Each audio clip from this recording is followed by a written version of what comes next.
zaman dahulu, berdirilah sebuah kerajaan di kawasan ujung timur Pulau Jawa. Kerajaan yang makmur dan sejahtera dipimpin oleh seorang raja yang adil dan bijaksana dengan seorang putranya. Putra raja tersebut bernama Raden Banterang yang sangat gemar berburu. Suatu hari, Raden Banterang pergi bersama abdinya ke hutan untuk berburu. Di hutan, Raden Banterang melihat ada seekor kijang yang sangat besar. Ia pun berlari mengejar kijang tersebut hingga masuk jauh ke dalam hutan. Karena kelelahan, Raden Banterang pun beristirahat di pinggir sungai. Ketika ia hendak meminum air sungai tersebut, ia dikejutkan oleh seorang gadis yang sangat cantik. Karena tertegun oleh kecantikan gadis tersebut, Raden Banterang pun memberanikan diri untuk bertanya, siapakah gadis tersebut? Bidadari kayangan atau manusiakah, Adinda?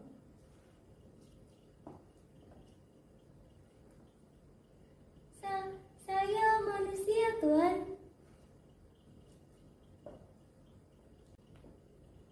Nama saya Raden Banterang. Siapakah nama Adinda? Nama saya Surati, Tuan. Saya dari kerajaan Kalungkung. Saya di sini karena melarikan diri dari serangan para musuh. Ayah saya gugur saat peperangan mempertahankan mahkota kerajaan. Mendengar hal tersebut, Raden Banterang menjadi kasihan kepada Surati. Ia pun mengajak Surati untuk ikut pulang dan tinggal di istananya. Tak lama kemudian, Raden Banterang dan Surati pun menikah.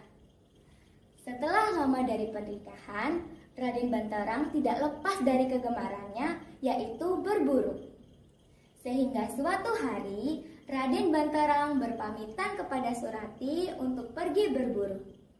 Setelah berpamitan, Raden Banterang pergi ke hutan bersama para abdinya.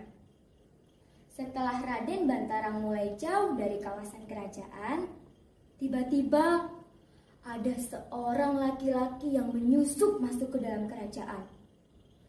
Laki-laki tersebut pun menghampiri Surati dan memanggilnya. Surati. Surati pun menoleh ke asal suara tersebut. Kakanda Rupaksa.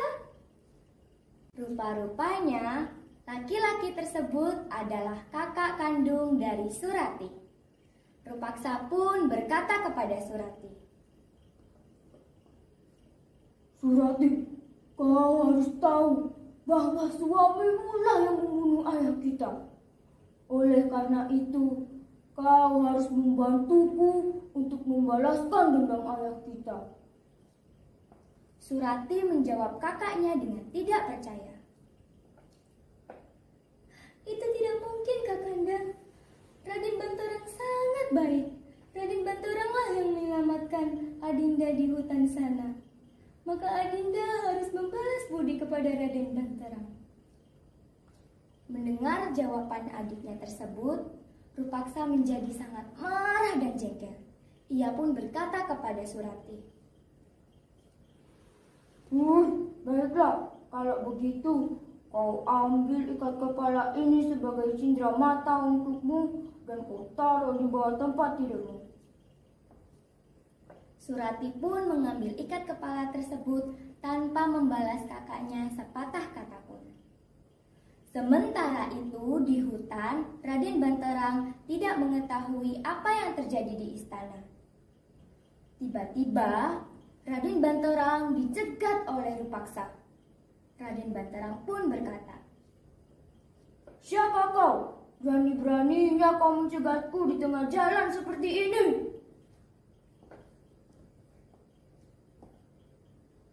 Maafkan hamba Paduka.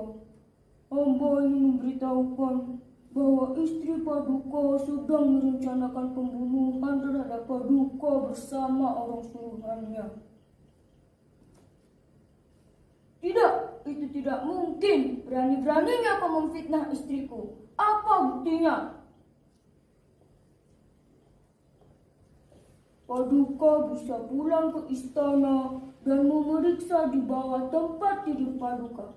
Jika terdapat ikat kepala milik orang suruhan istri Paduka, maka memang benar istri Paduka ingin membunuh Paduka. Mendengar hal tersebut, Raden Banterang pun bergegas untuk pulang ke istana. Ketika sampai di istana, Raden Banterang langsung memeriksa kolong tempat tidurnya. Ketika ia menemukan ikat kepala tersebut, ia sangat terkejut dan marah kepada Surati. Oh, memang benar istriku ingin membunuhku.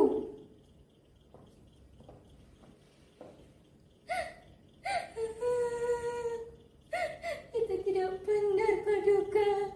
Hamba tidak mungkin merencanakan hal jahat seperti itu. Yang Paduka temui di hutan adalah kakak kandung dari hamba, Paduka. Tidak, aku tidak mempercayai kau lagi. Mendengar amarah dari Raden Banterang, Surati pun berlari sampai ke ujung jurang air terjun. Sesampainya di sana, Surati berkata kepada Raden Banterang, Paduka, memang benar hamba tidak merencanakan hal jahat seperti itu. Oleh karena itu, hamba akan melompat dan menceburkan diri ke bawah sungai ini. Jika air sungai ini berbau harum, maka memang hamba tidak bersalah. Tapi jika air sungai ini berbau busuk, maka memang benar hamba bersalah.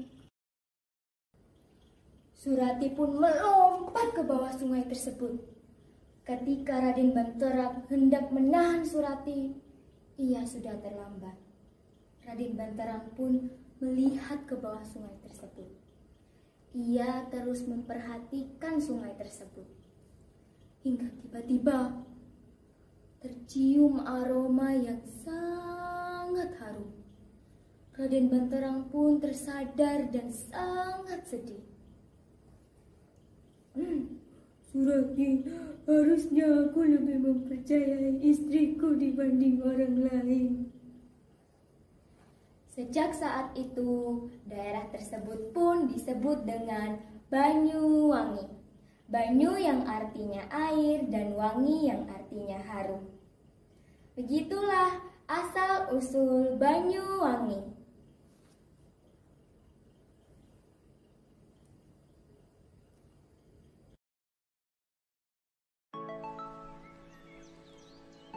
Selamat siang semuanya, kenalkan nama saya Caca. Di video kali ini, saya akan bercerita dongeng yang berjudul Asal-usul Burung Cendrawasih. Asal-usul burung cendrawasih.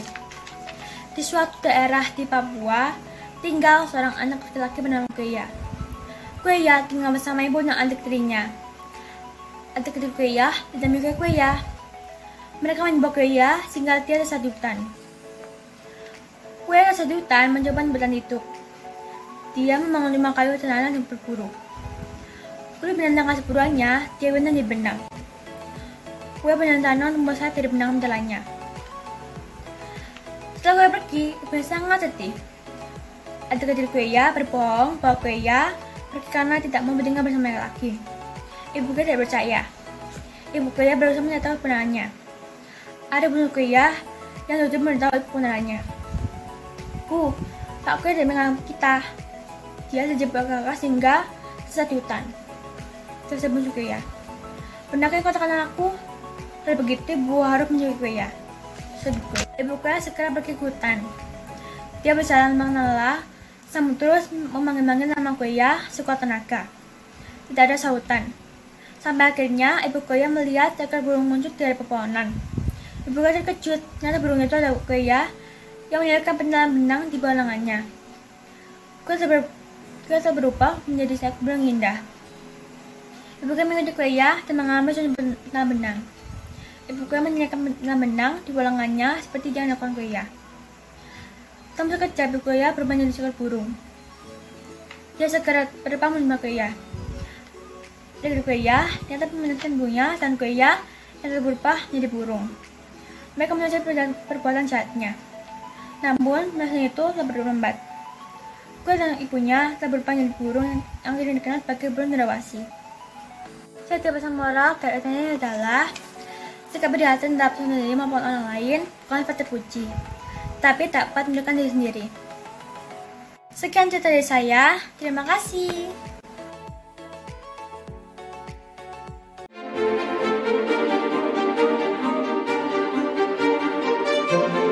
Halo semua, nama saya Arsen. Hari ini saya menceritakan legenda asal-usul kota Banyuwangi. Legenda asal-usul Banyuwangi dimulai saat wilayah ujung timur Pulau Jawa itu dipimpin oleh raja bernama Prabu Sulakromo. Dalam menjalankan roda pemerintahan, sang raja dibantu oleh seorang pati yang gagah berani dan tampan, bernama Sidapeksa. Pati Sidapeksa memiliki istri bernama Sri Tanjung yang memiliki paras ayu. Raja Sulakromo pun mulai tertarik kepada Sri Tanjung. Hingga sewaktu-waktu raja mengirim Pati Sidapeksa untuk menjalankan tugas agar ia bisa mendekati Sri Tanjung. Rayuan Raja Sulakromo pun ditolak dengan halus oleh Sri Tanjung. Namun, hal itu merupakan awal petaka baginya. Sebab Raja Sulakromo justru memfitnah bahwa Sri Tanjung telah menggodanya. Fitnah tersebut membuat Pati Sidapeksa marah. Ia pun menyeret Sri Tanjung ke tepi sungai dengan penuh amarah. Pengakuan Sri Tanjung yang begitu jujur dan lugu membuat sang pati semakin cemburu. Kecemburuan itu tak dapat dibendung, sehingga Pati Sidapeksa ingin membunuh istri yang ia anggap telah menodai kesetiaannya. Sri Tanjung semakin kecewa karena Sidapeksa tak lagi mempercayainya ucapannya. Sebelum Sidapeksa membunuhnya, Sri Tanjung mengucapkan pesan terakhir untuk menyatakan kesetiaannya. Saat jasadnya diceburkan ke sungai, jika air tersebut berbau busuk, berarti ia telah berdusta. Namun jika air sungai beraroma wangi, artinya ia tidak bersalah. Saat air sungai tersebut teraliri darah dan jasad Sri Tanjung tercium semerbak wangi yang seketika membuat Sidapeksa terhuyung menyesali perbuatannya. Ia pun menjerit, "Banyuwangi, Banyuwangi," yang artinya air beraroma harum.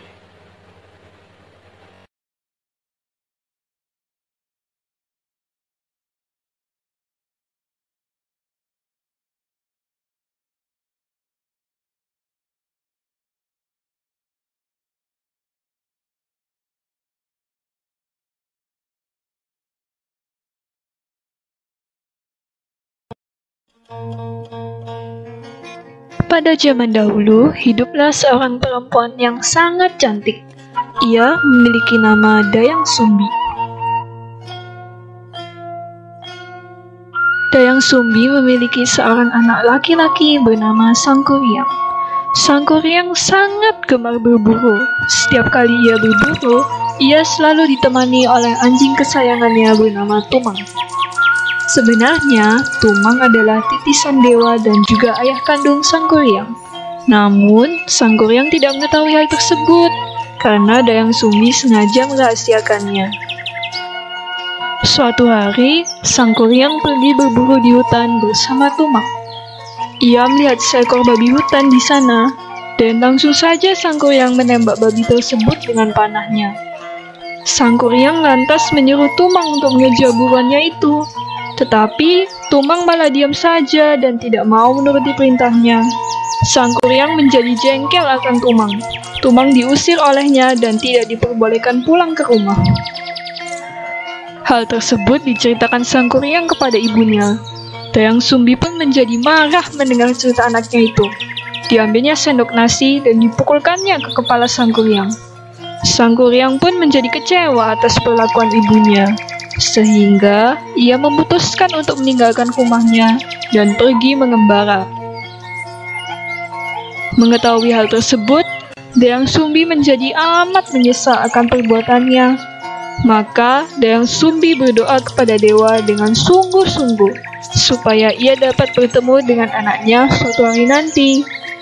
Melihat kesungguhan Dayang Sumbi, sang dewa pun memberikan kecantikan abadi kepadanya.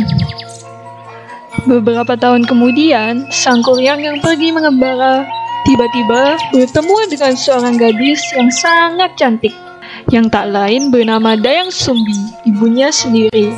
Tetapi mereka berdua tidak mengetahui jika mereka berdua sebenarnya adalah keluarga. Sang Kuryang pun segera melamar Dayang Sumbi. Lamarannya diterima dan mereka pun sepakat akan menikah dalam waktu dekat. Tetapi pada suatu hari, Dayang Sumbi mendapati bekas luka di kepala Sang Kuryang. Dan alangkah terkejutnya Dayang Sumbi bahwa pria yang akan dinikahinya itu ternyata adalah anaknya sendiri. Dayang Sumbi langsung mengajukan permintaan kepada Sang Kuryang untuk membatalkan pernikahan mereka. Tetapi Sang Kuryang tidak menghiraukan permintaannya tersebut. Maka Dayang Sumbi pun mengajukan syarat kepada Sang Kuryang yang harus ia penuhi sebelum menikahi Dayang Sumbi. Syarat itu adalah Sang Kuryang harus membuat perahu atau sampan yang sangat besar. Tetapi perahu itu harus diselesaikan sebelum matahari terbit. Sang Kuryang menyanggupi syarat tersebut. Pada malam hari, Sang Kuryang segera memanggil teman-temannya dari bangsa jin untuk membantunya membuat perahu. Dayang Sumbi menjadi semakin terkejut karena ternyata perahu yang dibuat Sang Kuryang hampir selesai, padahal matahari sama sekali belum mau terbit. Dayang Sumbi pun berdoa kepada dewa supaya matahari terbit lebih cepat. Dan doanya itu terkabul. Matahari terbit lebih cepat. Sang Kuryang yang melihat matahari terbit menjadi sangat marah karena ia gagal memenuhi syarat yang diajukan Dayang Sumbi. Sang Kuryang pun menendang perahu yang dibuatnya itu hingga jatuh tertelungkup. Kemudian perahu besar itu lama-kelamaan tertimbun oleh tanah, hingga akhirnya membentuk sebuah gunung yang saat ini memiliki nama Tangkuban Perahu. Selamat pagi Pak, Bapak Ibu Guru. Hari ini Benedik akan mempresentasikan mengenai cerita Sura dan Baya. Dahulu di lautan luas sering terjadi perkelahian antara ikan hiu Sura dan buaya Baya. Mereka berkelahi hanya karena berebut mangsa. Sudah berkali-kali mereka berkelahi, belum pernah ada yang menang ataupun kalah. Sehingga pada akhirnya mereka pun mengadakan kesepakatan warga. Untuk mencegah pertengkaran di antara mereka, sebaiknya kita membagi daerah kekuasaan menjadi dua.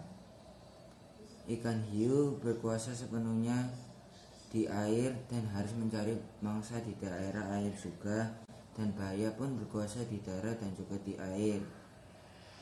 Dan untuk batasnya bisa ditentukan dari tempat yang dicapai oleh air laut pada waktu pasang surut pada suatu hari.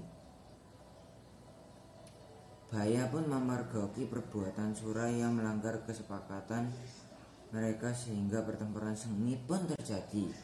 yang menyebabkan Baya mendapatkan gigitan dari Sura di pangkal ekor sebelah kanan, sehingga ekornya pun terpaksa selalu berbelok ke kiri. Sungguh menyedihkan ya. Dan juga Baya pun digigit oleh Sura sehingga ekornya pun putus pada saat pertarungan tersebut. Ikan hiu yang bernama Sura dan Baya ini sering sekali dikaitkan dengan peristiwa ini dari Surabaya. Oleh karena itu, nama Surabaya selalu dikaitkan dengan peristiwa ini. Dari peristiwa inilah kemudian dibuat lambang kota Surabaya, yaitu gambar ikan hiu Sura dan buaya Baya. Sura berarti jaya atau selamat, dan Baya berarti bahaya. Jadi Surabaya berarti selamat dari bahaya. Bahaya yang dimaksud adalah Surabaya selamat menghadapi bahaya dari bangsa Tortor. Terima kasih Bapak Ibu Guru yang sudah mau meluangkan waktu untuk melihat presentasi saya mengenai Sura dan Baya. Terima kasih. Selamat pagi teman-teman dan Bapak Ibu Guru sekalian. Hari ini saya Azhara Natanela dari kelas 8302 akan membaca cerita mengenai asal-usul burung cendrawasih. Selamat menyaksikan. Pada zaman dahulu kala, hiduplah seorang anak yang bernama Kueya. Ia tinggal bersama ibunya dan beberapa adik tirinya. Adik-adik Kueya tidak menyukai dirinya dan merasa iri terhadap Kueya. Suatu hari, ketika siang hari, adik-adiknya mengajak Kueya ke hutan secara diam-diam. Mereka merencanakan hal yang jahat untuk mencelakai Kueya. Mereka hendak menjebak Kueya dan membuatnya tersesat di hutan. Kueya yang tersesat di hutan mencoba untuk bertahan hidup. Ia membangun sebuah rumah sederhana yang terbuat dari kayu dan berburu di hutan. Kulit binatang hasil buruannya ia pintal menjadi benang. Kueya hendak berencana untuk membuat sayap dari benang pintalannya. Beberapa hari kemudian, setelah kepergian Kueya, ibunya merasa sedih dan khawatir karena anaknya pergi dan tak kunjung pulang ke rumahnya. Karena merasa cemas, ibunya bertanya kepada saudara-saudara Kueya. Saudara-saudara Kueya berbohong kepada ibunya. Ibu Kueya sontak tak percaya akan perkataan saudara-saudara Kueya. Ibu Kueya kini berusaha mencari tahu kebenarannya. Adik bungsu Kueya yang jujur memberitahu kebenarannya pada ibunya. Ia mengatakan kepada ibunya bahwa kakaknya tidak pergi, melainkan dijebak oleh kakak-kakaknya hingga tersesat di hutan. Ibunya pun bergegas pergi ke hutan dengan perasaan yang sedih. Kemudian mencari Kueya di hutan. Ia berjalan tanpa kenal lelah, sambil terus memanggil Kueya dengan sebuah tenaga. Tidak ada sahutan, hingga akhirnya beberapa saat kemudian, ibu Kueya melihat seekor burung yang muncul dari pepohonan. Bulu burung tersebut berwarna-warni dan sangat indah. Ibu Kueya terkejut. Ternyata burung itu adalah Kueya yang menyelipkan pintalan benang di bawah lengannya. Kueya telah berubah wujud menjadi seekor burung yang indah. Ibu Kueya menyelipkan pintalan benang di bawah lengannya, seperti yang dilakukan Kueya. Dalam sekejap, ibu Kueya berubah menjadi seekor burung. Ia segera terbang di angkasa bersama Kueya. Saudara-saudara Kueya ternyata menyaksikan Kueya dan ibunya yang telah berubah menjadi burung. Adik-adik tiri Kueya menyesali perbuatannya. Namun, sudah terlambat. Kueya dan ibunya telah berubah menjadi burung yang kini dikenal sebagai burung cendrawasih. Sekian cerita saya hari ini. Terima kasih.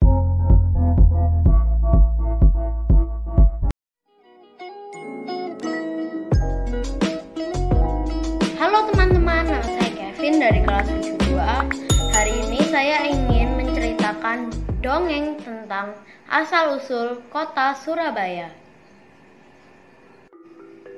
Dahulu kala terdapat seekor buaya ganas bernama Baya, sang penguasa sungai. Sungai itu bermuara kepada laut yang luas, di mana terdapat ikan hiu ganas bernama Sura. Tetapi Sura bosan hanya makan ikan setiap hari. Sura penasaran dengan sungai yang bermuara ke lautnya. Suatu hari, Sura jalan-jalan di daerah sungai tersebut.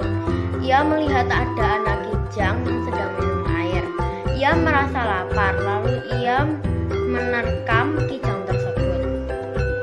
Sura pun ketagihan. Akhirnya, ia pun kembali ke esokan harinya. Ia mendapatkan mangsa yang begitu banyak. Semakin hari, Baya semakin curiga karena ia semakin sulit mendapatkan makanan di setiap harinya. Suatu hari, Baya melihat Sura memangsa makanannya. Ia marah. Perkelahian tidak dapat dicegah. Berhari-hari lamanya mereka bertengkar. Tetapi tidak ada yang menang dan tidak ada yang kalah, karena mereka sama-sama kuat. Mereka pun kelelahan. Akhirnya mereka membuat perjanjian, yaitu batas hunian mereka. Sura pun pergi meninggalkan Baya dan kembali ke lautan. Berbulan-bulan lamanya tak ada perkelahian antara Sura dan Baya. Tetapi Sura gelisah karena ia menginginkan daging kijang. Suatu hari, Sura ingin memakan kijang yang berada di muara tersebut. Tetapi ia tidak menemukan adanya hewan di situ. Sura pun berenang ke dalam hutan tersebut. Ia sangat senang, tetapi ia harus berhati-hati agar tidak diketahui oleh Baya.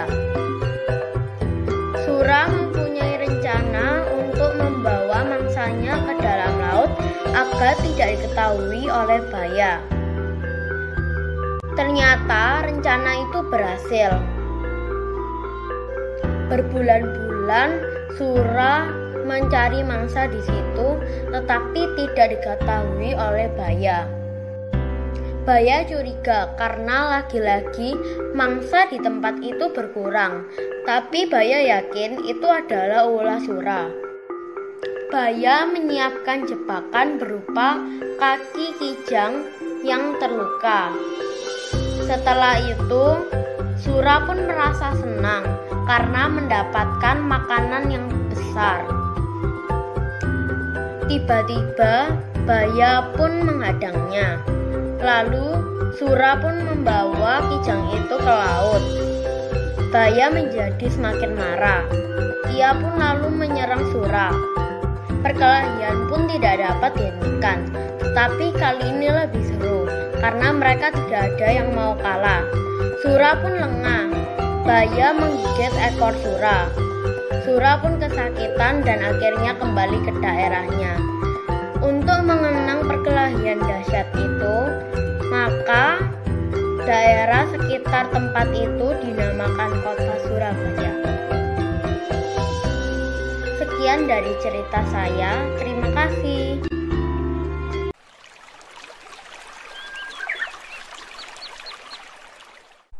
Hai semuanya, saya Jessie Valencia. Hari ini saya akan menceritakan dongeng yang berjudul Asal-usul Kota Surabaya.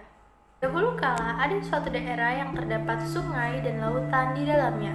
Masing-masing memiliki penguasa tersendiri. Penguasa di sungai adalah buaya yang bernama Baya dan penguasa di lautan adalah ikan hiu yang bernama Sura. Keduanya sangat amat sering bertengkar hanya dikarenakan perebutan mangsa dan perebutan daerah kekuasaan. Tapi meskipun mereka sering bertengkar, mereka berdua tidak pernah dapat menentukan pemenangnya karena mereka berdua sama-sama kuat. Suatu hari, Sura sedang mencari makan ke daerah Baya. ia menangkap seekor anak rusa tanpa sepengetahuan Baya. Kejadian seperti itu terus berulang sampai berbulan-bulan. Sampai akhirnya suatu hari Baya melihat perilaku Sura yang mencari makan di daerahnya. Baya dengan jengkel pun langsung mendatangi Sura. Mereka berdebat cukup lama sampai akhirnya tidak ada yang mengalah dan mereka pun bertengkar. Setelah bertengkar cukup lama, keduanya tidak bisa menentukan pemenangnya seperti biasa. Dan mereka berdua pun sama-sama lelah. Buaya yang sudah lelah langsung membuat perjanjian kepada Sura bahwa Sura hanya boleh mencari makan di air dan Baya hanya boleh mencari makan di darat.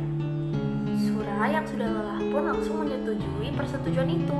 Tetapi hari demi hari Sura pun bosan dengan mangsanya yang di lautan yang itu-itu saja. Setiap hari Sura hanya memakan ikan-ikan kecil dan ikan-ikan lain yang berada di laut. Sura pun kembali melanggar persetujuan yang dibikin oleh Baya. Sura mendatangi daerah Baya dan memangsa salah satu anak rusa di sekitar situ. Hari demi hari, Baya pun menyadari bahwa mangsa di daerahnya semakin sedikit dan semakin berkurang setiap harinya. Baya pun langsung menaruh firasat buruk kepada Sura. Benar saja, suatu hari Baya ingin menjebak Sura dengan melukai salah satu kaki anak rusa di sekitar situ dan membiarkan anak rusa itu tidak bisa berjalan di sekitaran sungai. Baya langsung bersembunyi di balik batu. Sura yang sedang mencari makan di daerah Baya pun terjebak dengan tipuan Baya. Sura senang karena melihat ada satu ekor anak rusa yang gendut dan berisi. Sura pun langsung membawa anak rusa itu ke daerahnya. Baya yang jengkel pun langsung mendatangi Sura dan menanyakan tentang persetujuan yang sudah mereka buat berbulan-bulan yang lalu. Sura dengan enteng pun langsung menjawab, "Kan kata kamu saya boleh cari makan di air saja, dan sungai ini ada airnya. Jadi saya boleh mencari makan di sungai ini dong." Mendengar perkataan Sura, Baya pun semakin jengkel dan akhirnya mereka berdebat lagi. Tetapi beda yang kali ini lebih seru, karena mereka berdua sama-sama tidak mau mengalah dan mereka berdebat tanpa istirahat. Pagi, siang, malam, mereka terus bertengkar, sampai akhirnya warna air di sekitar situ menjadi warna merah. Ternyata mereka saling menggigit ekor lawannya masing-masing. Sura menggigit ekor Baya, begitu juga dengan Baya. Baya menggigit ekor Sura. Baya dan Sura yang sama-sama kesakitan pun langsung berenang ke daerahnya masing-masing dan memberhentikan pertengkaran itu. Semenjak saat itu, Sura tidak pernah mencari makan lagi ke daerah Baya. Begitu juga dengan Baya, Baya tidak pernah lagi mencari makan ke daerah Sura. Dikarenakan pertengkaran antara Sura dan Baya, akhirnya daerah itu pun dinamakan menjadi daerah Surabaya. Sekian cerita dari saya. Terima kasih.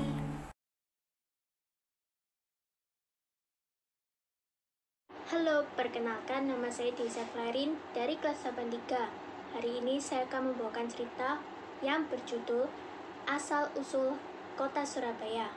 Simak ceritanya ya. Dahulu kala, di lautan yang luas, sering terjadi perkelahian antara ikan hiu bernama Sura dan buaya bernama Baya.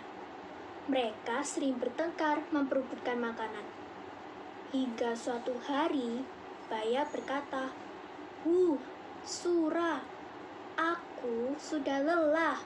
Setiap hari kita bertengkar. Hei, kamu pikir aku juga tidak capek? Aku juga bosan setiap hari kita bertengkar. Badanku sakit-sakit semua. Bagaimana agar kita tidak selalu bertempur? Aku punya ide. Bagaimana kalau kita bagi daerah kita? Daerah kawasanku adalah di perairan, sedangkan daerah kawasanmu adalah di daratan. Jadi, aku mencari makanan di perairan, sedangkan kamu mencari makanan di daratan. Bagaimana? Bagus. Bagus juga idemu. Baiklah. Tapi juga harus dibatasi, Sura. Oke, baiklah. Bagaimana jika dibatasi dengan sungai yang bermuara di lautan ini? Bagaimana? Baiklah. Jadi, Perbatasannya adalah sungai ya. Kita tidak boleh mengambil makanan di daerah lain. Oke? Baiklah, oke. Semenjak saat itu, Sura dan Baya tidak bertengkar lagi karena mereka memiliki daerah masing-masing. Si Sura mencari makan di lautan dengan ikan-ikan dan makhluk-makhluk laut lainnya. Sedangkan Baya memakan hewan-hewan darat seperti kancil, kelinci, kijang, dan masih banyak lainnya. Namun, suatu hari, si Sura berkata, aku bosan makan ikan setiap hari. Aku akan mencari makan hewan di darat yang sedang minum di sungai. Si Sura segera berangkat ke tepi sungai untuk mencari makanan hewan di darat. Dia mengendap-endap menunggu mangsa datang. Yang benar saja, datanglah seekor kijang yang sedang minum di sungai. Si Sura langsung menangkap kijang tersebut. Wah, nyam-nyam. Hari ini aku bisa makan kijang. Hahaha. Kejadian tersebut diketahui oleh Baya. Hei Sura, apa yang kamu lakukan di daerahku? Kamu telah melanggar janjimu, Sura. Kamu telah makan mangsaku. Dan perkelahian hebat terjadi. Wah. Iya, aku berhak cari makan di sini. Wah, apa kamu bilang? Ini adalah daerah kekuasaanku. Tapi sungai itu kan ada airnya. Berarti sungai itu juga adalah perairan. Itu juga kawasanku. Bukan. Kijang adalah makananku. Saking hebatnya, air laut yang sebelumnya jernih berubah menjadi warna merah karena darah. Mereka terus bertengkar. Sakit. Si Sura ekornya hampir patah. Gitu juga dengan Baya yang sedang kesakitan. Peristiwa pertengkaran hebat inilah yang dijadikan oleh masyarakat sekitar jadi nama kota, yaitu Surabaya. Dalam cerita ini, kita dapat mengambil pelajaran bahwa kita harus saling menyayangi teman dengan cara berbagi dengan teman, dan kita harus menepati janji. Baiklah, sekian dari cerita saya ucapkan terima kasih. Dadah. Halo semuanya, nama saya Clarista dari kelas 71 nomor 7. Hari ini, saya akan membawakan dongeng asal-usul sebuah burung cendrawasih. Selamat menyaksikan. Di daerah Fak-Fak, Papua, seorang ibu Yakoba melahirkan anak laki-laki bernama Kwea. Kwea tumbuh menjadi anak remaja yang saling membantu orang tua. Suatu hari, mereka membuka suatu lahan untuk kebun sayur. Kwea menebang pohon, sedangkan ibunya membakar dedaunan yang kering. Asap dari pembakaran mengepul tinggi. Tanpa disadari, ada seorang pria melihat asap itu, lalu mencarinya dan mendatanginya. Setelah sampai, pria tua itu mendekati Kwea, lalu bertanya pada Kwea, "Selamat siang, anak muda. Apa kau di sini sendirian? Apa yang kau lakukan di sini, anak muda?" Lalu Kwea pun menjawab, "Selamat siang. Tidak, saya bersama ibu saya, tetapi dia sudah pulang duluan. Saya sedang membuka lahan kebun sayur, tapi kapak saya dari batu. Saya dapat menebang satu pohon dalam satu hari." Pria tersebut kasihan pada Kwea, lalu ia meminjamkan kapak besinya kepada Kwea. Setelah selesai, Kueya mengajak paman tersebut untuk menginap di rumah Kueya. Ia menceritakan semuanya kepada ibunya. Lalu, ibunya mengizinkan paman tersebut menginap. Hari berganti hari, ibu tersebut mempunyai 3 anak, 2 laki dan 1 perempuan. Tetapi 2 laki adiknya benci Kueya karena mereka iri. Ketika ortunya sedang bekerja di ladang, kedua adiknya menyerang Kueya dengan perkelahian. Setelah itu, 2 adiknya bersama 1 adik perempuannya meninggalkan Kueya. Walau adik perempuannya tidak meninggalkan Kueya. Kueya pun berhayal mempunyai sayap. Lalu, Kueya meminta benang dari kulit pohon untuk membuat sepasang sayap. Setelah ibunya pulang dan menanyakan Kueya di mana. Adik 2 lakinya berbohong pada ibu. Lalu, adik perempuan Kueya menceritakan semuanya pada ibunya. Ibu Kueya pun sedih mendengarnya. Lalu, ibunya mencari di hutan sambil Kueya, Kueya. Lalu, ibu itu menemukan burung indah. Ternyata itu adalah Kueya. Kueya menjadi burung indah.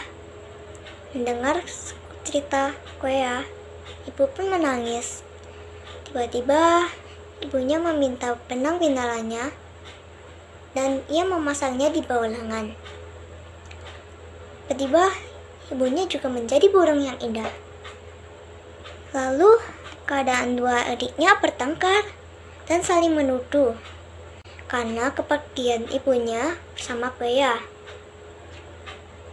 Mereka saling penuduh dan bertengkar, akhirnya mereka menjadi burung hitam. Itulah burung cendrawasih. Pesan moral dari saya, perbuatan baik akan membuahkan hal yang baik, sedangkan iri hati atau jahat, sombong akan membuat petaka buruk. Kita tidak boleh iri, karena setiap orang tua menyayangi anak-anaknya serta keluarganya. Kita juga tidak boleh berbohong, karena itu berdosa.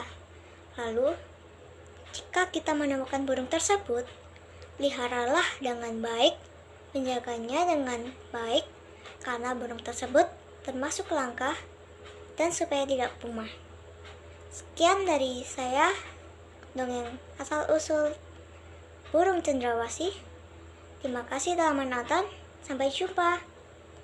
Teman-teman, saya Heisha dari kelas 92. Hari ini saya akan menceritakan tentang asal-usul pohon kelapa.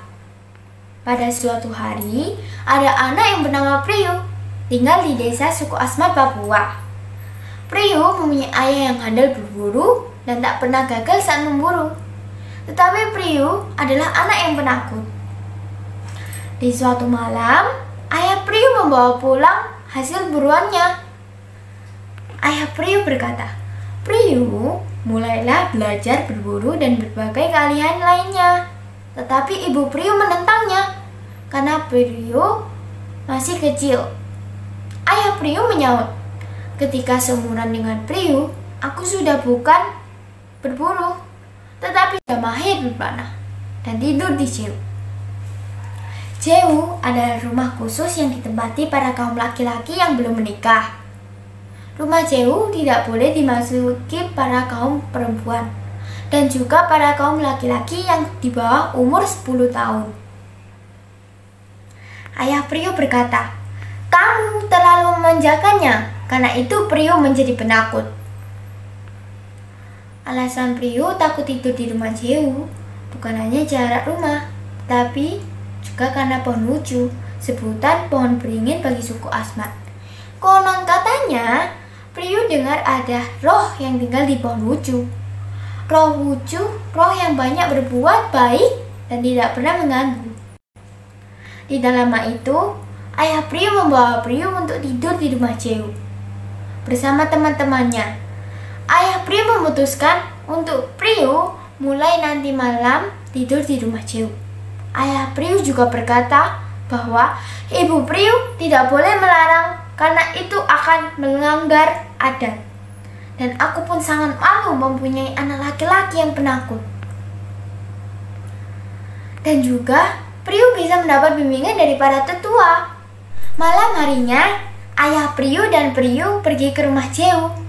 Priu sangat takut karena pohon wuju. Tetapi ayah Priu berkata, tidak usah takut, karena pohon wuju itu baik. Setelah mereka melewati pohon wuju bertanya-tanya, kenapa Priu takut dengan aku? Padahal selama ini aku berbuat baik. Sampailah mereka di rumah Jeu. Di rumah Jeu biasanya para tetua menceritakan tentang perang, dongeng yang membesarkan semangat para pemuda. Sayangnya, Priu tidak mendengarkannya. Karena Priu sangat takut, ia langsung pergi tidur dan menutup seluruh tubuhnya dengan tapin. Tapin adalah sejenis tikar terbuat dari anyaman pandan. Setiap malam, Priu berlari sekencang-kencangnya ketika melewati pohon wuju. Setelah sampai di rumah Jeu, Priu seperti biasanya menutupi dirinya dengan tapin dan langsung tidur. Di suatu tengah malam, semuanya tertidur. Tak lama kemudian, roh wuju mendatangi rumah Jeu dan ingin mengambil roh Priu. Karena roh wuju berpikir, Priu itu anak yang penakut dan tidak berguna. Roh wuju berencana untuk membuat Priu menjadi sesuatu yang berguna. Pagi harinya, ayah dan teman-teman Priu berusaha membangunkan Priu dan tidak bangun-bangun.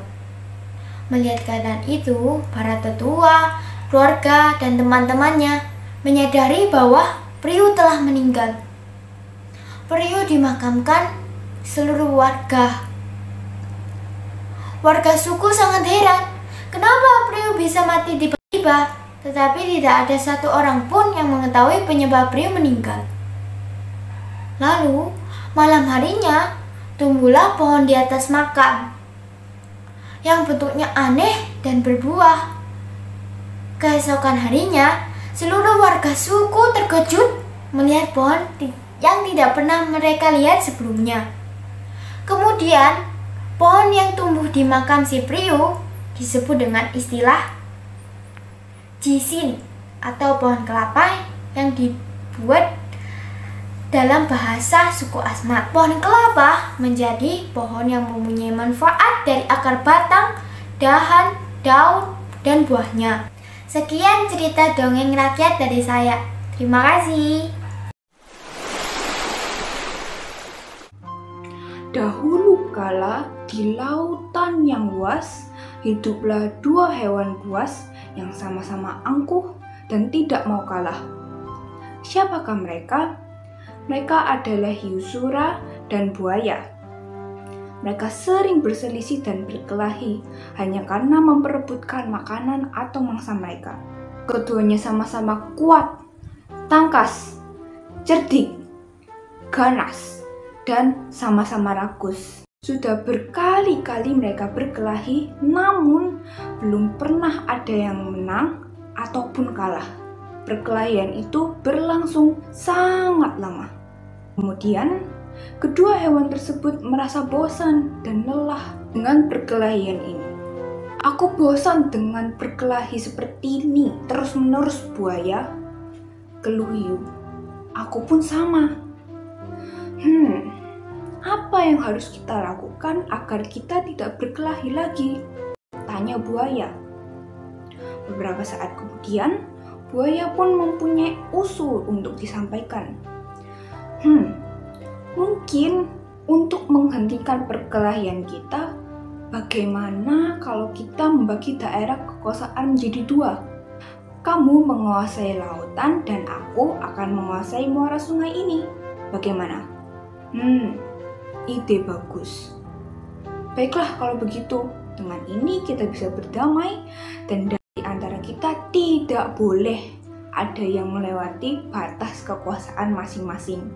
Dengan adanya perjanjian itu, kedua hewan ini tidak pernah berkelahi lagi karena keduanya sudah sepakat untuk berdamai dan saling menghormati daerah kekuasaannya masing-masing. Namun, selang beberapa waktu yang cukup lama, ikan-ikan yang menjadi mangsa hiu mulai habis di lautan kekuasaannya. Hiu Sura pun mencari mangsa di sungai daerah kekuasaan milik buaya. Hal ini dilakukan dengan sembunyi-sembunyi supaya buaya tidak mengetahuinya.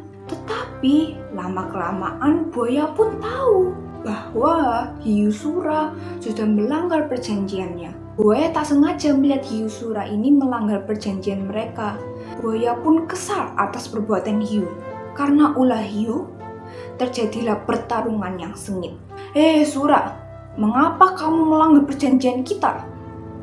Padahal kita sudah bersepakat jika tidak boleh ada salah satu dari kita yang menerobos melalui batas kekuasaan, kan? Kesal buaya. Hiu yang mendengarnya memasang muka tidak bersalah sambil berkata, "Aku melanggar kesepakatan. Bukankah sungai ini juga perairan? Nah, berarti sungai ini kan juga termasuk daerah kekuasaanku. Tapi kan sungai ini tempatnya di darat, sedangkan daerah kekuasaanmu berada di laut. Berarti sungai ini merupakan daerah kekuasaanku," balas buaya. "Tapi kamu tidak pernah bilang seandainya perairan itu hanya perairan laut." Karena buaya kesal, buaya langsung melawan dan menghantam hiu Sura. Mereka saling gigit, memukul, bahkan menerkam. Buaya menggigit ekor hiu Sura sehingga ekor hiu bengkok. Hiu yang tak mau kalah menggigit ekor buaya yang nyaris putus. Beberapa waktu kemudian perairan itu mulai merah karena darah yang keluar dari luka-luka hiu dan juga buaya. Karena sudah sama-sama terluka parah, keduanya pun menghentikan pertengkaran tersebut. Hiu Sura pun mengalah dan kembali ke daerahnya. Sedangkan buaya yang menahan rasa sakitnya merasa senang dan merasa menang karena luka mereka sangat parah. Akhirnya pun hiu dan buaya itu mati. Pertarungan antara hiu Sura ini dengan buaya sangat berkesan di hati masyarakat Surabaya. Ada juga yang berkata Surabaya itu berasal dari kata Sura dan Baya, berarti selamat dalam menghadapi bahaya. Pesan moral dari cerita asal-usul kota Surabaya, jangan menyelesaikan masalah dengan pertengkaran, tapi carilah penyelesaian yang dapat diterima oleh semua pihak. Dan ingat, selalu menepati janji yang ada. Teman-temanku sekalian, sampai di sini dongeng asal-usul kota Surabaya. Terima kasih telah menonton dan sampai jumpa. Halo, nama saya Renhat, kelas 71, absen 27. Hari ini saya akan mendongeng tentang asal-usul kota Banyuwangi. Mari kita dengarkan ceritanya. Oh iya, jangan lupa subscribe saya. Dahulu kala, di Provinsi Jawa Timur, terdapat sebuah kerajaan yang dipimpin oleh raja yang adil dan bijaksana bernama Raja Blambangan. Dia mempunyai seorang putra yang gagah dan berani bernama Raden Banterang, yang mempunyai kegemaran berburu. Pada suatu hari, bersama abdinya, Raden Banterang pergi ke hutan untuk berburu. Setibanya di hutan, dia menemukan seekor rusa. Apa itu? Wow, itu rusa yang cukup besar. Jangan lari kau, akan kutangkap kau. Rusa itu lari masuk ke dalam hutan. Raden Banterang terus mengejarnya. Tanpa disadari, ia telah meninggalkan para abdinya di belakang. Ia pun memutuskan untuk beristirahat di dekat sungai. Air sungai ini segar sekali. Oh, suara apa itu? Semenjak menikmati istirahatnya, tiba-tiba muncul seorang gadis dari belakang pohon. Siapa gerangan gadis itu? Gadis itu tampak kelelahan seperti dikejar sesuatu. Tertegun akan kecantikannya, Raden Banterang bertanya kepada gadis itu, "Bidadari kayangan atau manusiakah Adinda?" "Saya seorang manusia, Tuan." "Nama saya Raden Banterang. Siapakah nama Adinda?" "Nama saya Surati dari Kerajaan Kalungkung. Saya berada di sini untuk menyelamatkan diri dari serangan musuh. Ayah saya telah gugur dalam mempertahankan mahkota kerajaan." Mendengar hal tersebut, Raden Banterang teringat bahwa ayahnya pernah berseteru dengan raja dari Kerajaan Kalungkung. "Saya turut berduka untuk ayahmu. Maafkan saya bila saya lancang. Tetapi, bersediakah Adinda untuk tinggal bersama saya? Hidup di hutan sendiri tentu sangat berbahaya, terlebih untuk seorang putri seperti Adinda." "Baiklah, Tuan." Raden Banterang mengajak Surati menuju istananya.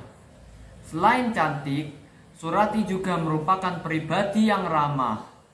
Hal tersebut membuat Raden Banterang lebih berani untuk mempersunting Surati.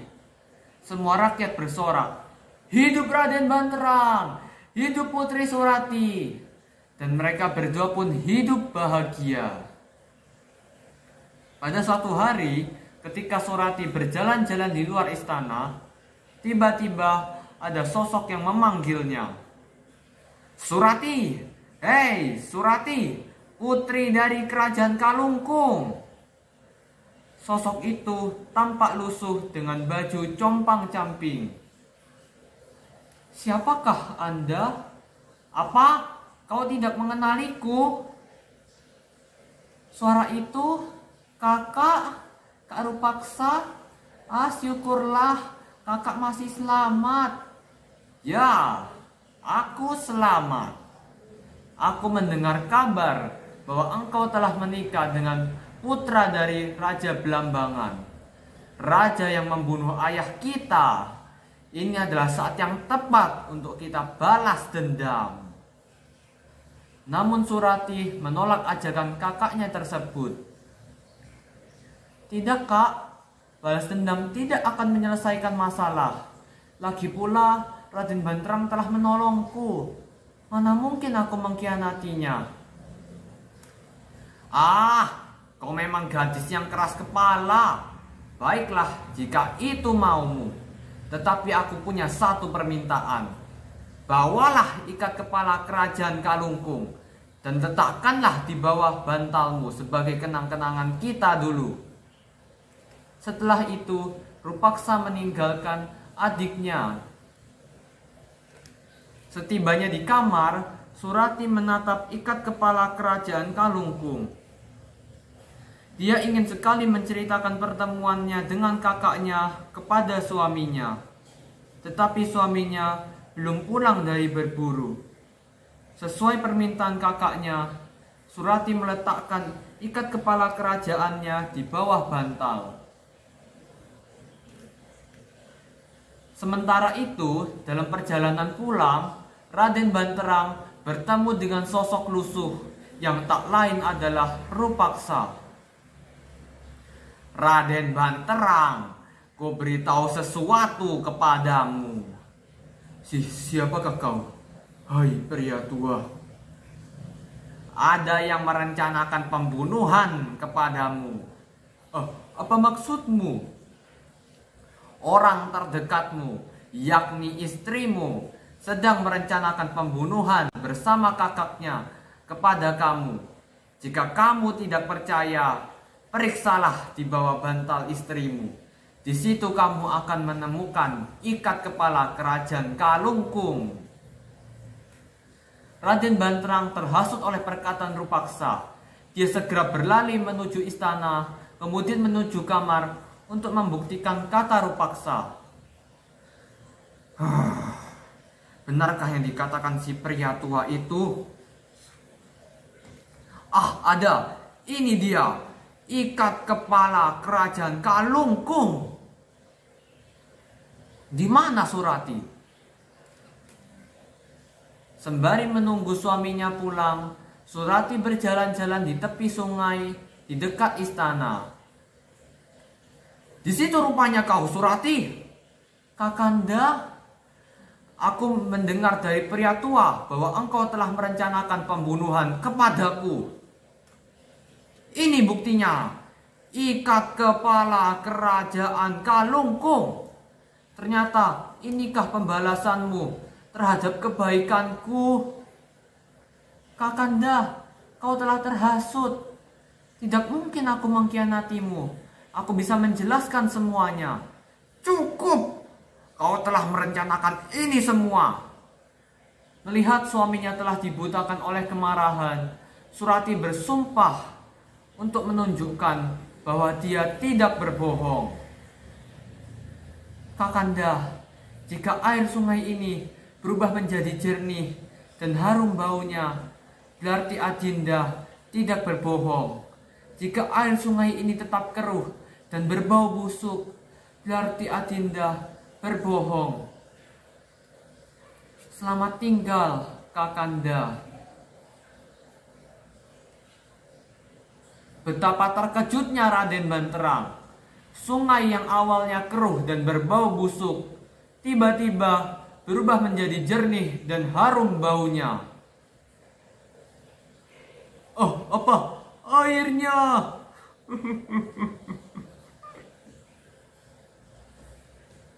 Raden Banterang meratapi kematian istrinya dan menyesali kebodohannya.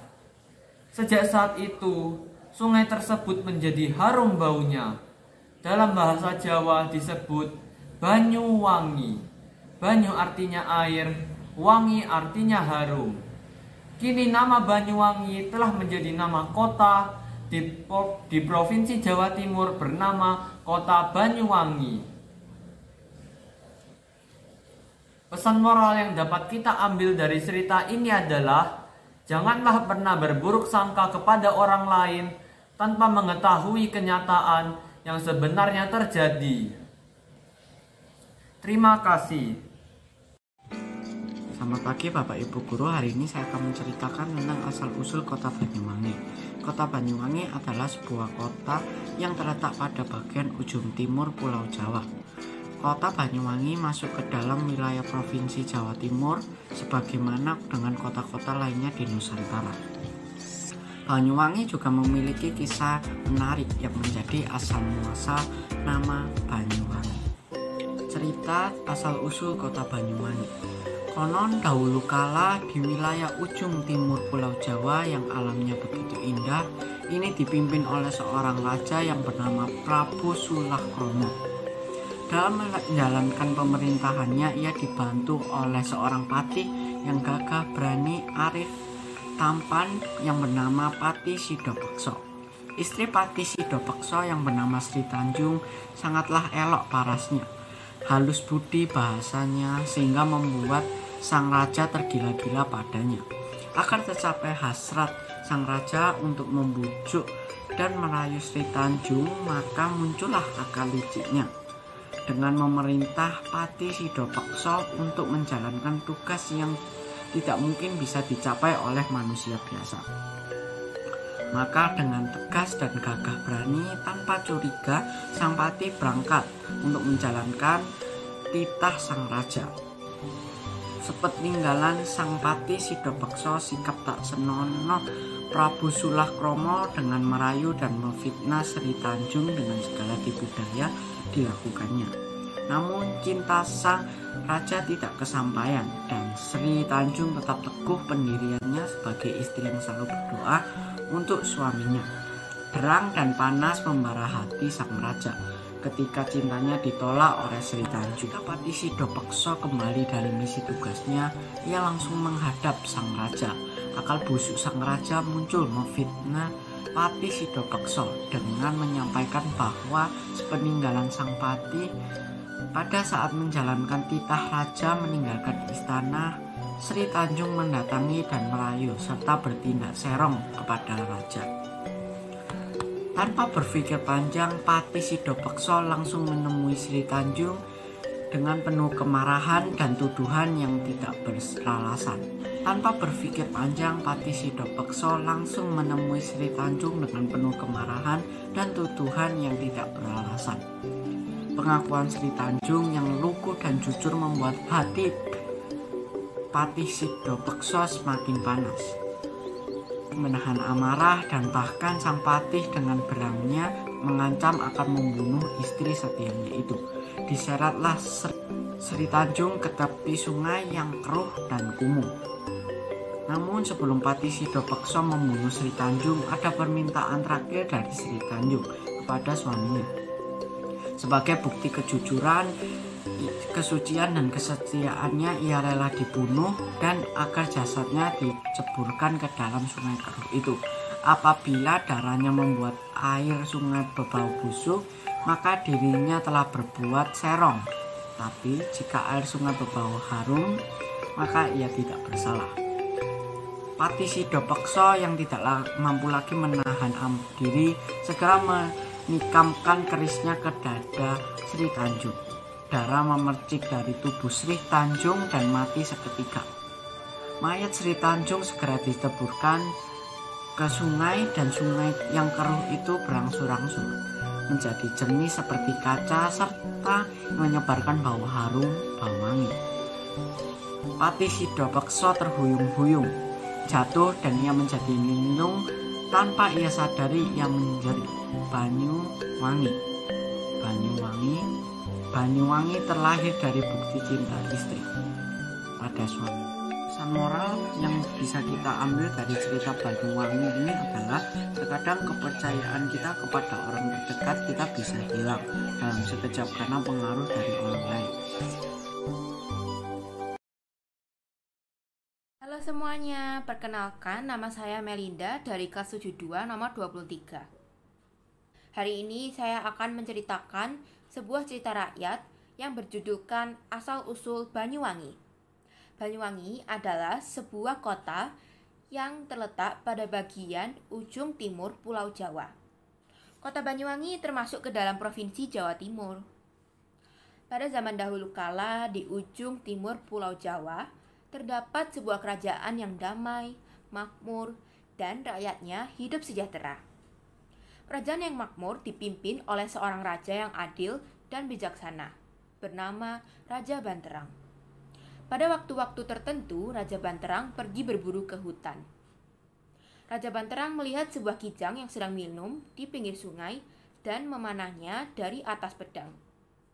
Namun sayang, anak panah yang dilepaskan Raja Banterang meleset, dan kijang tersebut terkejut berlari ke pepohonan yang rimbun. Kijang yang ketakutan terus berlari menyelamatkan dirinya dari kejaran Raja Banterang.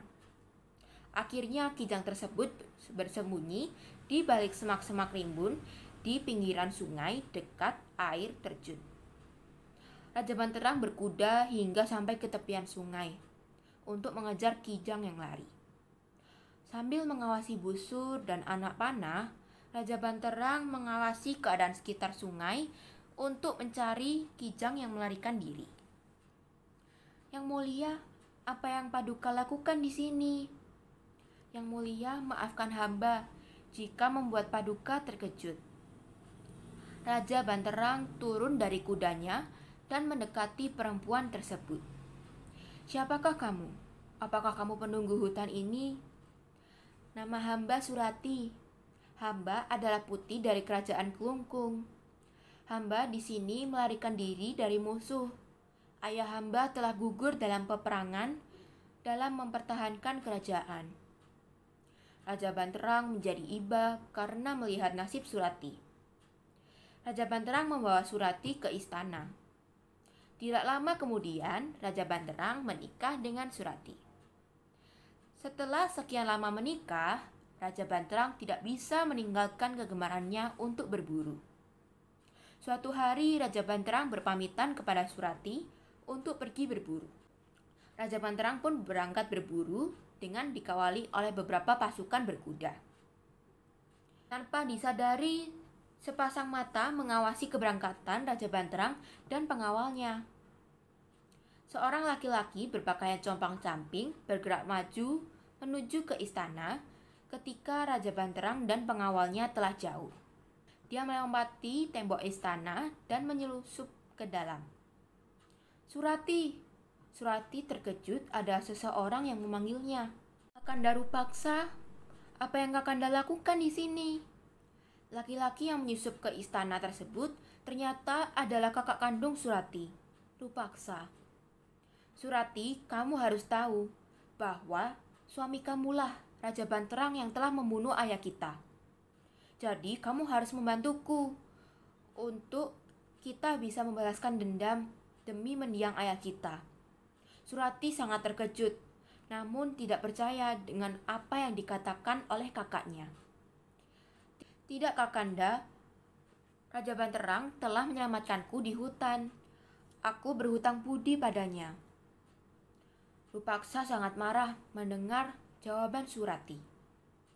Bawalah ikat mata ini sebagai cenderamata dan simpanlah di bawah tempat tidurmu. Surati menerima ikat kepala milik Rupaksa tanpa berkata sambil melihat kepergian kakaknya. Raja Banterang yang sedang berburu di hutan tidak mengetahui kejadian di istana. Ketika sedang berkuda, Raja Banterang dicegat oleh Rupaksa di tengah hutan. Kamu siapa? Berani sekali mencegatku di tengah hutan seperti ini. Maafkan hamba, Paduka. Hamba hanya ingin memberitahu bahwa istri Paduka telah merencanakan pembunuhan kepada Paduka. Berani sekali kamu memfitnah istriku. Apa buktinya? Lihat saja di bawah tempat tidur Paduka, pasti ada ikat kepala milik suruhan istri Paduka. Itu adalah bukti bahwa istri Paduka sudah merencanakan pembunuhan Paduka bersama orang suruhannya. Raja pun segera kembali ke istana. Jadi benar apa yang dikatakan oleh orang di hutan itu. Istriku telah berkomplot untuk membunuhku. Hamba tidak pernah berniat jahat kepada Paduka. Orang yang Paduka temui itu adalah Rupaksa, kakak kandung hamba. Aku tidak percaya dengan kata-katamu. Kamu sudah aku selamatkan di hutan. Jadi ini balasanmu. Surati merasa sedih dan berlari hingga sampai ke tepi jurang, air terjun yang dalam. Paduka, hamba tidak pernah berniat jahat. Hamba akan menceburkan diri ke dalam sungai sana. Jika airnya berbau harum, itu artinya hamba tidak bersalah. Jika berbau busuk, hamba memang bersalah. Raja Banterang yang terus melihat ke arah air terjun itu, tiba-tiba merasakan bau yang sangat harum. Maafkan aku, istriku. Justru aku lebih mempercayai orang lain daripada istriku sendiri. Sejak itulah istilah Banyuwangi muncul dalam bahasa Jawa. Banyu yang artinya air dan wangi yang artinya harum. Banyuwangi artinya adalah air yang harum. Inilah cerita rakyat dari saya. Sekian dan terima kasih.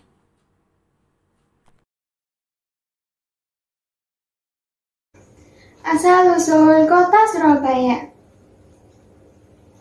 Dahulu kala, di sebelah utara Jawa Timur, hiduplah seekor buaya raksasa yang ganas dan menyeramkan. Nama buaya itu adalah Baya. Dia sangat pandai berburu. Sungai yang didiami Baya itu bermuara pada laut yang luas. Di laut itu tinggallah seekor hiu ganas bernama Sura. Dialah penguasa laut yang ditakuti semua ikan. Akan tetapi, Sura merasa bosan, hanya makan ikan setiap hari. Suatu hari, dia jalan-jalan ke sungai itu. Di tepi sungai, ada seekor anak kijang yang sedang meminum air sungai. Sura gembira mendapat santapan yang lezat. Setelah makan anak kijang, Sura menjadi ketagihan. Keesokan harinya, Dia berburu kembali di sungai itu. Semakin hari, Buaya menjadi curiga. Karena semakin hari, dia semakin kesulitan mencari mangsa. Dia pun menyelidiki sebabnya. Saat melihat Sura menangkap seekor anak monyet berenang di sungai, Buaya marah. Buaya menjadi marah. Hai Sura, apa yang kau lakukan di sini? Ini daerah kekuasaanku. Beraninya kamu datang mencari makan. Sura tidak takut kepada Buaya. Ia pun malah menantang Buaya. Hei, terserah aku mau mencari makan di mana. Ini kan bukan daerah kekuasaanmu. Jadi semua binatang bebas mencari makanan di sini. Akhirnya, perkelahian pun tak dapat dicegah. Keduanya saling bertarung. Kedua binatang buas itu pun kelelahan. Tak ada yang menang dan tak ada yang kalah. Sebab keduanya sama-sama kuat. Sura, sebaiknya kita sudahi saja perkelahian ini. Aku sudah lelah. Aku juga, Buaya. Baiklah, kita sudahi saja perkelahian ini. Sura, mulai sekarang kita batasi saja daerah kita. Muara itu adalah batasnya. Jangan sampai kamu melewati batas, karena kamu akan rasakan sendiri akibatnya. Baiklah, Buaya. Aku terima perjanjian ini. Berbulan-bulan lamanya, hutan menjadi tenang kembali. Tak ada perkelahian antara Sura dan Buaya. Dulu, ikan-ikan yang melimpah di laut tak bisa menyembuhkan rasa laparnya. Ia tak mampu menahannya. Diam-diam, dia berenang di muara. Kalau aku mencari mangsa di muara, pasti Buaya tidak akan tahu. Dia akan tinggal di dalam sana. Akhirnya, dia berenang masuk ke dalam hutan. Sura senang kembali ke hutan lagi. Kali ini dia harus berhati-hati supaya tidak terpergok oleh buaya. Aku akan menangkap mangsa dan segera aku bawa ke laut agar buaya tidak sempat melihatnya. Rencana itu berhasil. Berbulan-bulan lamanya, Sura berburu di sungai tanpa ketahuan. Lama-lama buaya menjadi curiga sebab lagi-lagi mangsanya berkurang.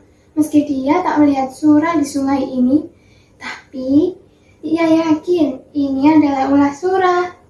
Kemudian buaya menyiapkan rencana. Buaya sengaja menangkap seekor kijang. Ia melukai kaki kijang itu agar tak bisa lari.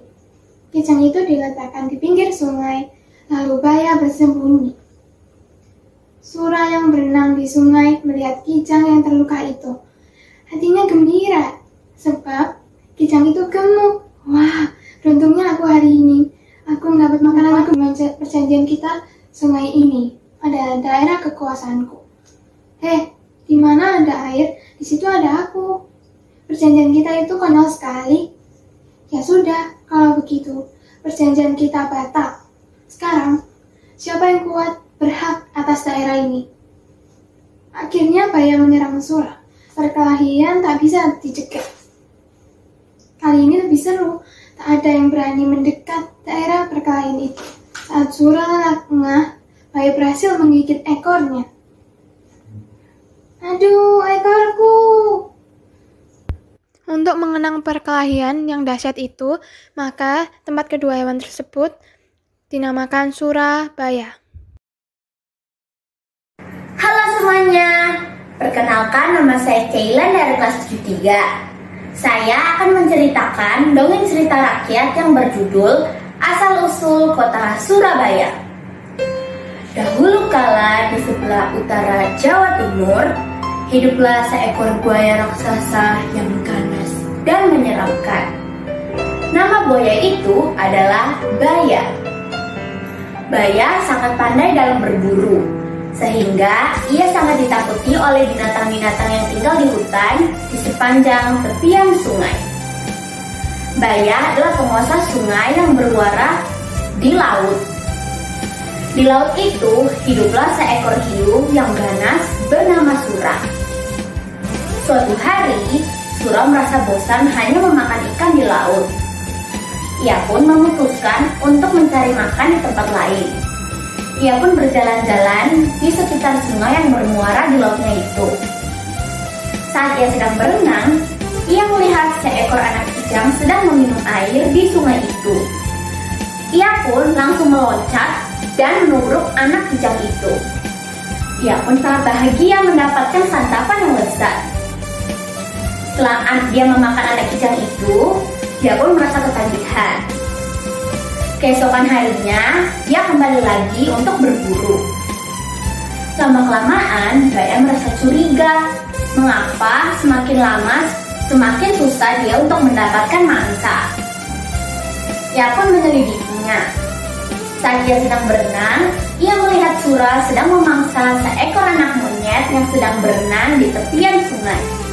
Baya pun merasa sangat marah kepada Sura, dan ia pun berkata, "Sura, apa yang kau lakukan di sini?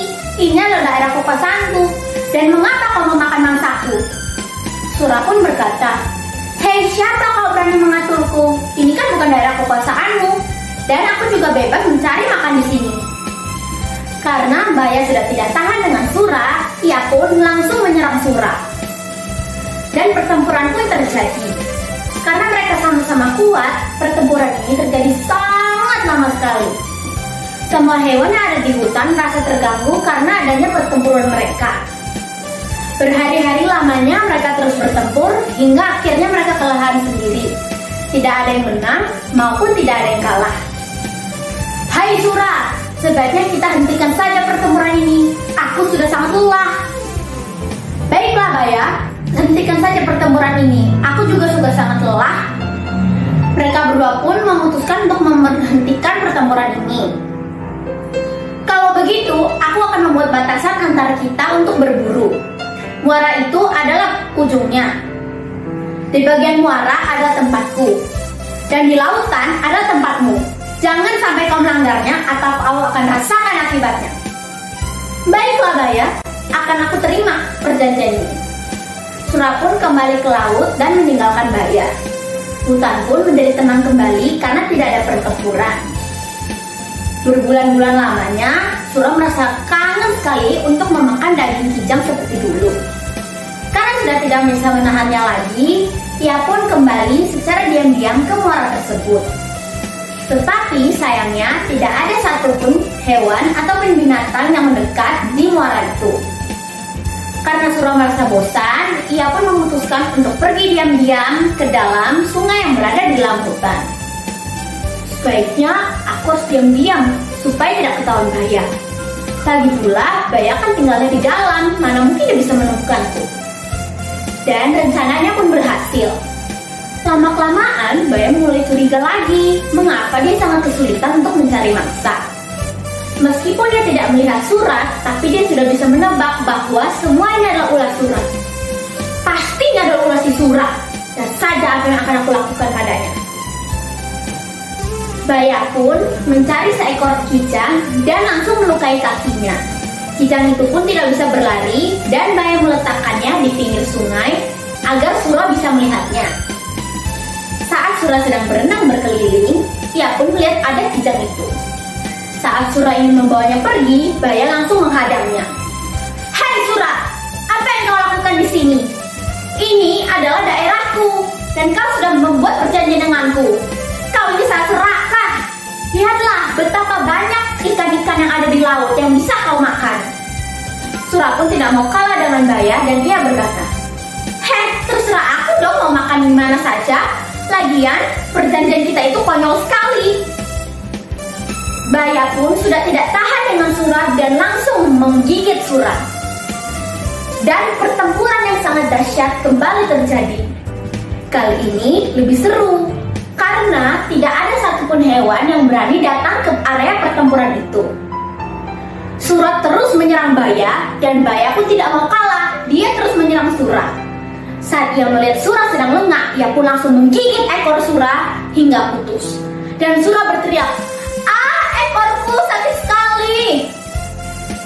Akhirnya Sura pun kembali ke laut dan meninggalkan Baya. Sura pun merasa sangat kesakitan saat di laut karena kehilangan ekornya itu. "Aduh, sakit sekali, aduh!" Baya pun merasa sangat senang karena tidak ada gangguan lagi. Sura sangat ingin memakan daging kijang itu, Tapi sayangnya jika ia kembali, ia tidak bisa berenang segesit dulu. Untuk mengenang tempat pertempuran yang sangat dahsyat antara Sura dan Baya, tempat itu dinamakan Surabaya. Kesimpulan yang bisa saya ambil adalah kita jangan serakah dan tidak boleh mengambil hak yang bukan milik kita. Terima kasih, semoga bermanfaat dan Tuhan memberkati.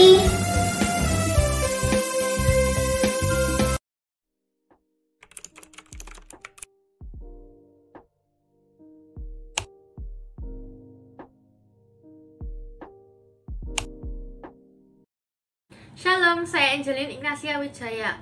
Saya hari ini akan mendongeng kisah tentang asal-usul pohon kelapa. Mari kita tonton bersama-sama. Pohon kelapa merupakan jenis tumbuhan yang hampir semua bagiannya memiliki manfaat bagi manusia. Nama latin pohon kelapa adalah Coconus nucifera. Pohon kelapa termasuk tumbuhan tropis dan bisa ditemukan pada hampir semua wilayah Nusantara. Pohon kelapa mempunyai cita asal-usulnya dari cita rakyat suku Asmat, Provinsi Papua. Suku Asmat merupakan salah satu suku di Indonesia yang terkenal dengan keahliannya dalam berbagai jenis ukiran kayu. Pada zaman dahulu, hiduplah seorang anak yang bernama Sipriu. Tidak seperti anak-anak suku Asmat lainnya, Sipriu sangat dimanja oleh ibunya. Anak-anak seusia Sipriu biasanya sudah bisa mulai belajar berburu dan mempelajari keahlian lainnya. Sedangkan ayah Sipriu adalah seorang pemburu yang handal. Setiap kali ayahnya berburu, pasti mendapatkan hasil. Diceritakan malam itu, ayahnya membawa seekor kasuari hasil berburu. Mereka duduk bersama menikmati makan malam. Sipriu, sudah saatnya kamu belajar berburu dan belajar berbagai keahlian lainnya, kata ayahnya. Tapi Sipriu masih kecil. Dia belum saatnya berburu, jawab ibunya Sipriu. Ayahnya langsung menjawab dengan nada tinggi. Waktu aku seumuran Sipriu, aku bukan saja sudah bisa berburu, tapi juga sudah mahir dalam membuat panah dan tidur di jeu. Jeu adalah rumah khusus yang ditempati laki-laki suku Asmat yang belum menikah. Rumah jeu ini tidak boleh dimasuki oleh kaum perempuan. Anak laki-laki yang belum berusia 10 tahun juga tidak boleh menempati rumah jeu. Karena engkau terlalu memanjakannya, akhirnya dia menjadi penakut. Hanya untuk tidur di rumah jeu pun dia tidak berani, tegas ayah Priu. Ayah Priu pun pergi ke rumah jeu untuk berkumpul dengan laki-laki dewasa lainnya. Sedangkan si Priu yang ketakutan tidur di rumah bersama ibunya. Ketakutan Sipriu bukan saja karena rumah jauh yang jauh, tapi juga karena sebab pohon wucu yang terletak di antara rumahnya dengan rumah jauh. Konon, katanya yang seperti dia dengar, pohon wucu itu dihuni oleh roh. Pohon wuculah sebutan untuk pohon beringin bagi suku Asmat. Di pohon wucu tersebut memang dihuni oleh roh. Tapi orang-orang menganggapnya sebagai roh baik karena suka menolong dan tidak suka mengganggu. Meskipun demikian, Sipriu yang penakut tetap tidak berani berada di dekat pohon wucu tersebut, bahkan pada siang hari sekalipun. Keesok harinya, ayahnya mengatakan bahwa mulai malam ini Sipriu harus tinggal di rumah jeu, karena itu adalah sebuah tata tertib adat istiadat suku Asmat yang tidak boleh dilanggar. Malam harinya, Sipriu dengan ayahnya berjalan menuju rumah jeu dengan melewati pohon wucu. Ayah, aku takut sekali, kata Sipriu. Di dalam pohon wucu itu adalah roh baik, tak usah takut, jelas ayahnya menenangkan Sipriu. saat Cypriu dan ayahnya melewati pohon wucu, sepasang mata melihat mereka dengan heran. Kenapa anak itu takut sekali? Padahal selama ini aku selalu berbuat baik kepada orang-orang. Di dalam rumah Jeo, seperti biasanya, para tetua adat akan memberikan petuah-petuah maupun cerita mengenai perang atau dongeng-dongeng yang membesarkan semangat para pemuda. Sayangnya, Cypriu yang ketakutan tidak sempat mendengarkan ceritanya. Ia menutup tubuhnya dengan tapin. Tapin adalah sejenis tikar yang terbuat dari daun pandan. Keesokan malamnya, Cypriu berjalan sendiri menuju ke rumah Jeo. Pada saat melewati pohon wucu, ia berlari dengan sekencang-kencangnya. Ayah Cypriu melatih keberanian anaknya dengan memaksanya pergi sendiri ke rumah Jeo.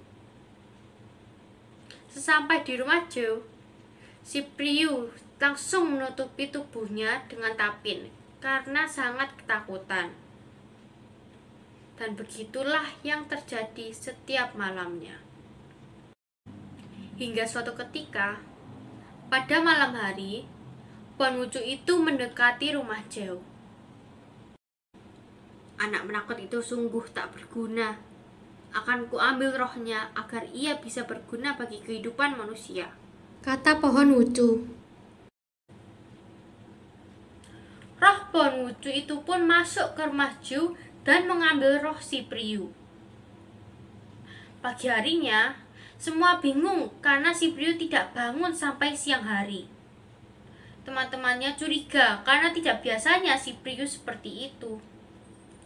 Cypriu biasanya tidur lebih awal dan bangun lebih pagi. Temannya mengecek keadaan Cypriu. Semua warga terkejut karena Cypriu telah meninggal. Cypriu dimakamkan. Ibu dan ayahnya Cypriu sedih luar biasa mendapatkan anaknya telah tiada. Malam harinya, tanpa sepengetahuan siapapun, di atas makam Cypriu muncullah tanaman yang aneh. Semakin lama, pohon itu semakin tinggi dan berbuah lebat. Keesokan harinya, warga suku Asmat heran melihat tanaman yang tinggi dan berbuah lebat tumbuh di atas makam Cypriu. Sebuah pohon yang belum pernah mereka lihat sebelumnya. Tanaman yang tumbuh di makam Cypriu tersebut disebut dengan istilah jisin atau pohon kelapa dalam bahasa suku Asmat. Pohon kelapa menjadi tanaman yang banyak manfaatnya, dari akar, batang, dahan, hingga buahnya. Sekian dongeng yang sudah saya sampaikan. Terima kasih telah menonton dan Tuhan Yesus memberkati. Asal-usul kota Banyuwangi.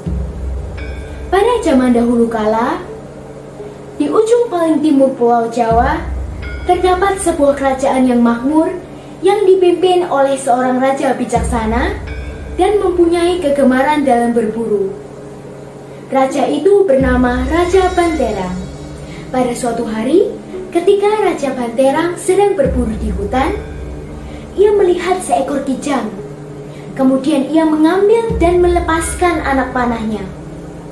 Namun sayang, anak panah tersebut justru meleset dan tertancap pada sebuah batang pohon. Kijang yang merasa terancam akan kehadiran Raja Banterang pun mencari tempat perlindungan. Hingga akhirnya ia bersembunyi di balik semak-semak dekat air terjun. Saat Raja Banterang mencari kijang tersebut, tiba-tiba ada suara yang mengagetkan. Yang mulia, apa yang baru kau lakukan di sini? Raja Banterang pun mencari asal sumber suara itu. Kemudian menemukan seorang perempuan yang sangat cantik. Siapakah kamu? Apakah kamu adalah penunggu hutan ini? Nama hamba Surati. Hamba adalah putri kerajaan Purungkung. Hamba di sini karena melarikan diri dari musuh. ayah hamba telah gugur dalam perang mempertahankan kerajaan. Mendengar hal itu, Raja Banterang pun menjadi iba dengan nasib Surati. Kemudian, Raja Banterang membawa pulang Surati ke istananya. Tak lama setelah itu, akhirnya Raja Banterang bersama Surati menikah. Mereka pun menjadi sepasang suami istri. Setelah sekian lama menikah, Raja Banterang pun kembali melakukan hobinya, yaitu berburu. Namun, tanpa ia sadari, ada sepasang mata yang mengintainya. Seorang laki-laki berpakaian compang-camping masuk ke dalam istana dan menemui Surati. Ternyata laki-laki itu adalah Rupaksa, kakak Surati. Dia memberitahu bahwa yang telah membunuh ayah mereka adalah Raja Banterang. Lalu kakaknya memaksa Surati untuk membalaskan dendam dengan membunuh suami Surati. Mendengar hal itu, Surati sangat terkejut. Akan tetapi, Surati menolaknya karena ia merasa berhutang budi kepada Raja Banterang karena telah menyelamatkan dia dari tengah hutan.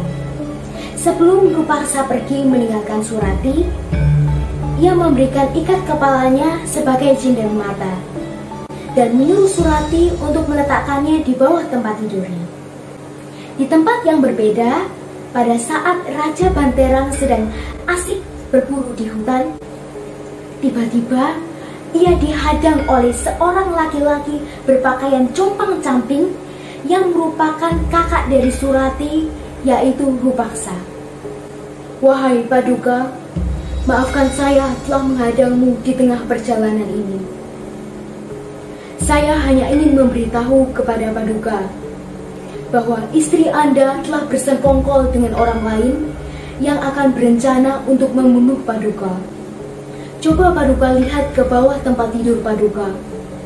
Jika menemukan ikat kepala, itu berarti ada orang lain yang bersama istri Paduka.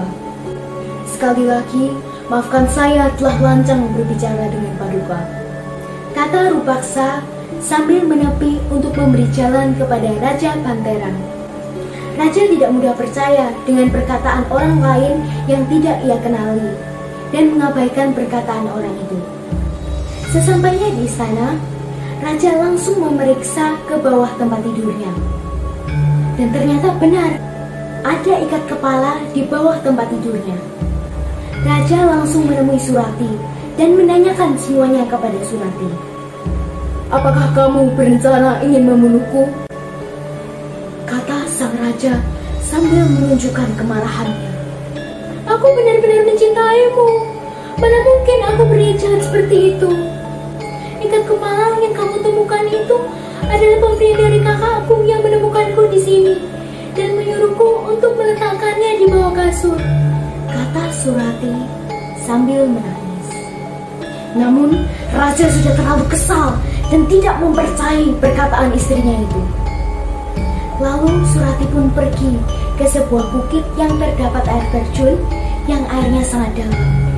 Raja pun tak tinggal diam dan terus mengejar Surati. Lalu di sana Surati berkata, "Jika aku menceburkan diri ke air itu dan air itu tercium bau harum, itu artinya aku tidak berbohong kepadamu. Namun, jika air itu mengeluarkan bau busuk, itu artinya aku telah membohongimu." Raja pun tidak sempat menahannya, dan Surati pun terjebur ke dalam air yang sangat dalam itu.